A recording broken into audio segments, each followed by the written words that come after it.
Yo, what's going on, guys? My name is Alex, and today we are going to be going over the Miami Heat and Charlotte Hornets trade, where we see Terry Rozier finally getting off the trash-ass Hornets, and then he's going to be joining a contender.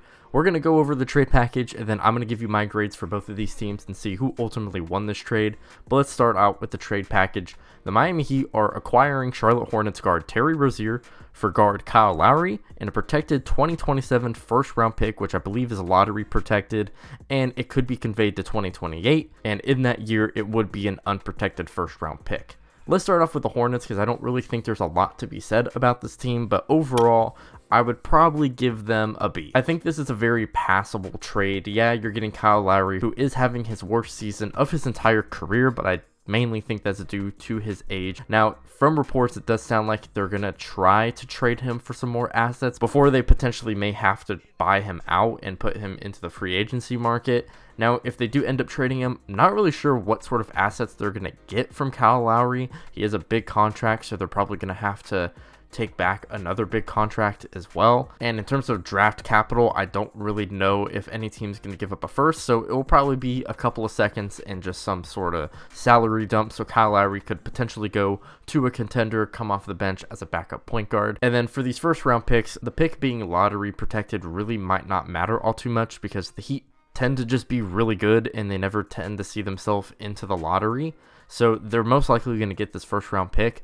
But if it does get conveyed to 2028, there is no protections on it, which means that if the Heat for some reason in the next 4 years just absolutely lose track of their identity and Jimmy Butler's gone, Bam is gone, and this team is bad, this could actually end up being a pretty solid pick for the Hornets, but I'm not too sure that's going to happen. It's probably going to be somewhere between the 16 and 30 pick. But if you could trade Kyle Lowry for maybe 2 second-round picks, and then you have this first-round pick from the Terry Rozier trade, I think that's actually some pretty decent value. I think Terry Rozier is very good, but he's most likely going to be taking on a bench role. He could potentially start next to Tyler Hero in Miami, but if he's going to be taking a bench role, I think getting a first and a couple of seconds overall from this trade is pretty solid. You, of course, wish you could get more, but it sounds like if this is what the Hornets ended up going with, this is probably all that they were going to end up getting. So, yeah, I mean, again, I think I'm going to give this a B. I don't think it's a perfect trade. I wish they maybe got a little bit more, but it's going to save them a lot of cap as well because Kyle Lowry is a free agent next season, so he's going to be coming off the books, and they did get some draft capital from this trade. And then now for the Miami Heat, this is what's really important in the trade because Terry Rozier is finally going to a contender, and for me, I'm going to give the Miami Heat an A for this trade. Now, I do have a little bit of a concern with this trade, and I'll talk about it in a little bit later as well, and I do have a potential theory that I'll talk about as well, but just in terms of the fit of Terry Rozier on the Miami Heat, I think this is going to be really good. I think the Heat were in desperate need of another shot creator. I think Tyler Hero and Jimmy Butler and Bam are very good, but the rest of the guys on the Miami Heat, a lot of what makes them great is, the playmaking of a Tyler Hero, Jimmy, and a Bam, and having another guy who can create his own shot, also distribute at a pretty good level as well. I think Terry Rozier has gotten a lot better in terms of being a distributor as an actual lead point guard, and Terry Rozier is also one of the best ball handlers in the league as well, so just having maybe of a more steady point guard than Kyle Lowry at this point of his career, I think is going to help the Miami Heat a lot. The Miami Heat, to me, are way better than they were last year, and it's kind of funny because I think it's gone a little bit under the radar, and to me, this Terry Rozier trade really pushes the needle for the Heat.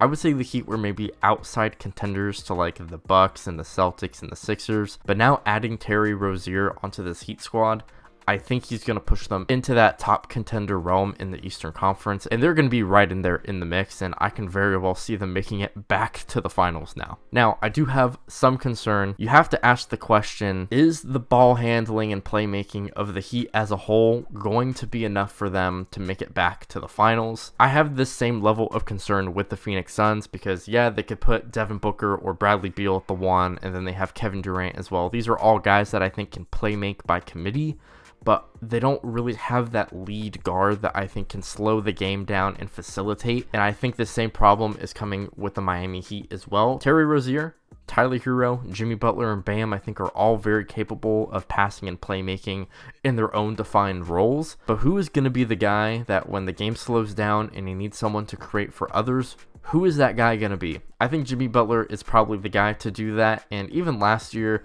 in the years past, like, they have been competing without this sort of lead guard that I've been thinking of. So again, it's a slight problem, a slight concern. I don't think it's ultimately going to hurt them because, again, I think this is a needle pusher, and I think it's going to put them into that contention with the other top Eastern Conference teams. But there could just potentially be a problem, and I just wanted to kind of put it out there. And now for my theory about what could potentially be coming in the future for the Miami Heat is Terry Rozier and Tyler Hero. I don't want to say they're redundant, but they do a lot of similar things. And with all of these trade talks, with the Miami Heat being interested in star players like a Donovan Mitchell or just someone on that caliber, Tyler Hero is usually the guy that is involved in these sort of trade ideas. Yes, I do think Tyler Hero is better than Terry Rozier, and I think Tyler Hero will continue to get the start, and Terry may find himself coming off the bench. But Terry coming to this team could potentially push Tyler Hero out of the Miami Heat so that they could trade for the guys like a Donovan Mitchell. Terry Rozier, I think, does very similar things, just not on the same level, but he does it at a cheap price point and on a shorter term contract, so it could free up some cap space. And Tyler Hero, I think, is going to be the better asset to trade for Donovan Mitchell. You're not going to be trading Jimmy Butler. You're not going to be trading Bam for Donovan Mitchell. So the last guy that would be involved would be Tyler Hero, unless for some reason they decided to flip Terry Rozier for Donovan Mitchell. But then again, redundancy does somewhat come back with a Tyler Hero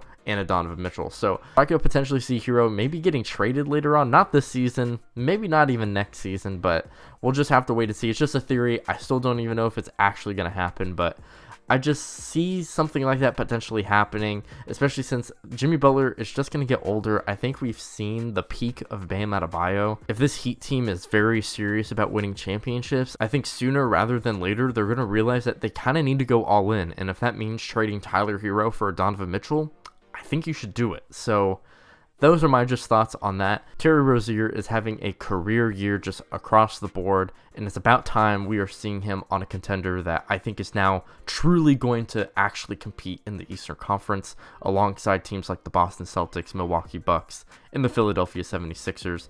So again, I think both teams won this trade. The Heat, I think, won more, so that's why I gave them an A. And I think the Charlotte Hornets, in their own way, won this trade as well. Of course, it sucks losing a guy as good as Terry Rozier, but the Hornets are not good. They need a fresh start. They got some draft capital back. They could potentially flip Kyle Lowry. So I do think this is a passable trade for them as well. They didn't absolutely shit the bed. So I think both teams won, but the Heat definitely are the biggest winners in this trade. But hey, those are just my thoughts on this Terry Rozier trade. Let me know down below what y'all think. If you enjoyed, make sure to like and sub. I'm trying to get to 1,000 subs by my birthday in June, so that'd be very much appreciated. Please do it. You can check out my socials down below in the description. You can also check out this video somewhere on the screen. Anyways, I'll see you on the next one.